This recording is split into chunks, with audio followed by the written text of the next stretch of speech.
সম্মানিত দর্শক, আসসালামু আলাইকুম। বাংলার তথ্যনির্ভর সর্বশেষ খবরাখবরে যুক্ত হওয়ার জন্য আপনাকে অসংখ্য ধন্যবাদ। জানিয়ে দিচ্ছি আমাদের হাতে থাকা সর্বশেষ আপডেট। গুড নিউজ, চীনের নির্মিত মাল্টিরোল ফাইটার এয়ারক্রাফট বাংলাদেশ বিমানবন্দরে যুক্ত।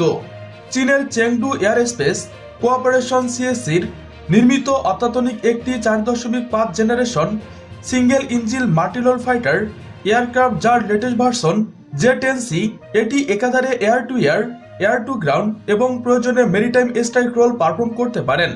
আধুনিক রাডার এবং সেন্সর সম্পূর্ণ এই বিমানটির ইঞ্জিন নিয়ে বেশ সমস্যা ছিল, স্পেশালি রাশিয়ান AL-31F নিয়ে, যা সাইজে বড় এবং প্রবলেমেটিক। চীন এখন তাদের নিজস্ব WS-10 ইঞ্জিন সার্ভিসে এনেছে, যা এই প্রবলেম সলভ করবেন। এটির airframe aerobatic and stable Typhoon by wire system বা ফ্লাইট কন্ট্রোল সিস্টেম, আধুনিক গ্লাস ককপিট এবং বাবল কোনোপি ইউজ করা হয়েছে এই পাইলটে। এটি 360 ডিগ্রি ভিউ দিয়ে থাকেন, যা ডগ ফাইটে অত্যন্ত গুরুত্বপূর্ণ। ডগ ফাইটের সময় শত্রুর উপর নজর রাখা আকাশযুদ্ধ জয়ের প্রধান মন্ত্র, এবং সেই জন্যই বলা হয় lose the sight, lose the fight. Z10C বিমানে AESA রাডার ব্যবহার করা হয়েছে। অনেকের মতে চাইনিজ KLJ-7 এর রাডার ব্যবহার করা হয়, তবে এটি নিয়ে চীন এখনো কোনো অফিসিয়াল স্টেটমেন্ট দেয়নি। তবে তারা অফিসিয়ালি বলেছেন Z10C-তে AESA রাডার ইউজ করা হয়েছে। এই বিমান 56 কেজি পেলোড বা অস্ত্র বহন করতে পারেন, যার মধ্যে মিসাইল, রকেট, বোমা এবং বাড়তি রেঞ্জের জন্য এক্সটার্নাল ফুয়েল ট্যাঙ্ক রয়েছে।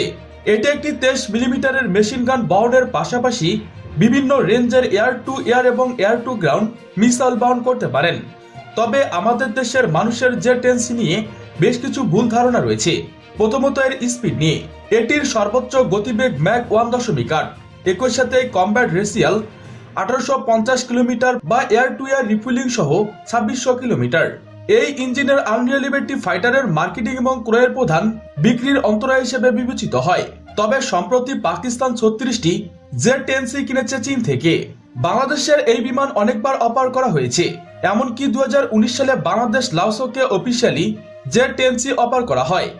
বিমান বাহিনীর ডেডিকেশন টিম অনেকবার Z10C ভিজিট ইন্সপেক্টর করেছেন, তবে ইঞ্জিন এবং অন্যান্য কারণে বাংলাদেশ Z10C ক্রয় করেনি। প্রিয় দর্শক, আজকে পর্যন্তই। শুরু থেকে শেষ পর্যন্ত চেষ্টা করছি বাংলার সামরিক অর্থনৈতিক সঠিক তথ্য উপস্থাপন করতে। কোথাও কোনো তথ্য কিংবা আপনার পরামর্শ থেকে থাকলে তা কমেন্ট করে জানাতে পারেন। নিশ্চয়ই আবার দেখা হবে নতুন কোনো বিষয় নিয়ে।